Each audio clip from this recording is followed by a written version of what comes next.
තාත්තගේ පුටුවෙන් අයින් වෙන්න. ඇයි මේ? ඇයි. අක්කගේ අත හපන්නේ ඇයි? ඉපා. එයි. ගහගන්නේ. අක්කා යා වඩා ගත්තට කමන්නේ. ඔයා ඔහොම ඉන්න. බහින්න තාත්තගේ පුටුවෙන්.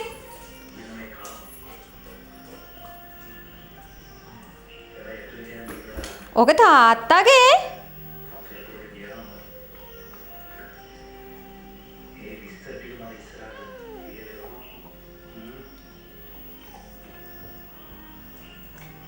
චූටි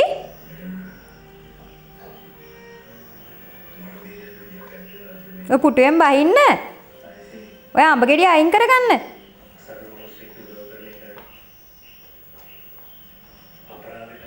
චූටි අයින් වෙන්න. අන් තාත්තා එනවා. ටයිනි අක්කා බබාව තියාගත්තට කමක් නැද්ද? මේ අක්කා මේ බබාව තියාගත්තට කමක් නැද්ද?